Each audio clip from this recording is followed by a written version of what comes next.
C'est dans la Drôme et plus précisément au sein de l'écoparc Rovaltain que la Fondation Rovaltain pour la recherche en toxicologie environnementale et en écotoxicologie organise chaque année son colloque scientifique. Avec plus de 120 conférenciers originaires de 6 pays du monde, l'édition 2015 du colloque de la Fondation Rovaltain a été l'occasion d'échanger entre scientifiques académiques, industriels et institutionnels sur des thèmes scientifiques majeurs en matière de protection de la santé et de l'environnement.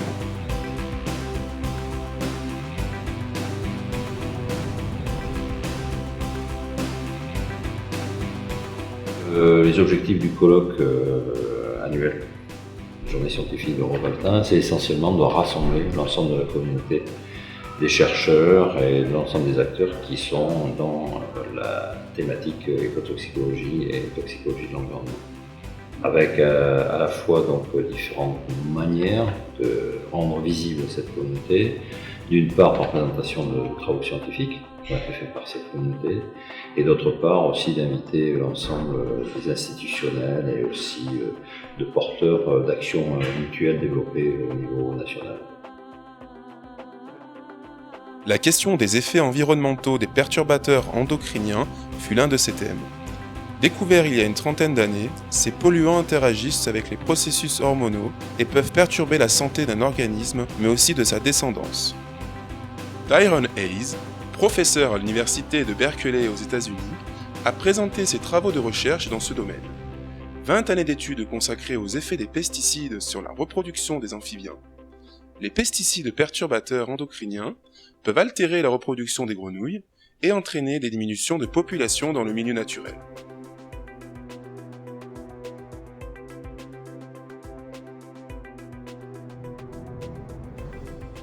L'enjeu mondial, c'est pas limité à la France. Une chimiste analytique compétent peut doser, mesurer les concentrations des perturbateurs endocriniens dans plusieurs milieux. Et ce qui reste comme vrai enjeu, c'est de faire le lien entre la concentration d'une part et les effets sur les organismes indigènes, ceux qui vivent dans le milieu récepteur. Ça, c'est le vrai enjeu selon moi. Alexandre Perry, directeur de l'école doctorale Agro-Paris-Tech, a pour sa part introduit le second sujet du colloque sur le changement d'échelle en toxicologie et en écotoxicologie. Effectivement, je vais vous parler du changement d'échelle en écotoxicologie.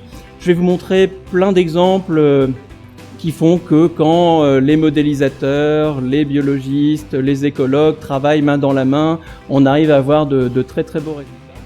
En d'autres termes, comment la modélisation permet de passer de résultats acquis en laboratoire dans des conditions simplifiées à des résultats pertinents à l'échelle d'un organisme ou d'un écosystème.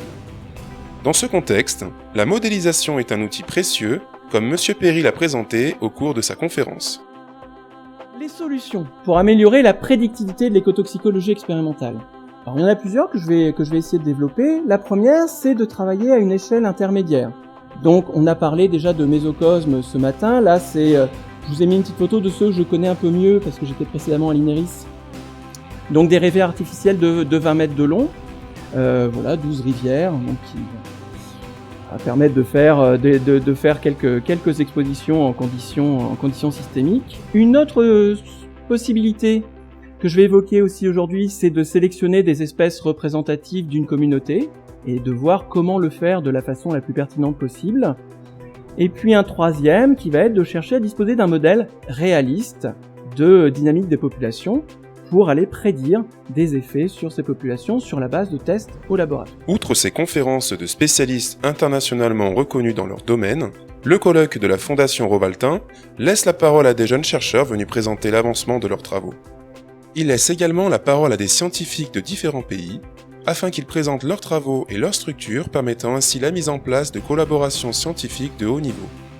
Cette année, la République du Tchad fut à l'honneur avec la présentation du Centre de contrôle de qualité des denrées alimentaires, un centre d'excellence en Afrique dans les domaines de l'alimentation, de la santé et de l'environnement. Les équipements en termes de laboratoire n'ont rien à envier à d'autres laboratoires, je dirais, même européens.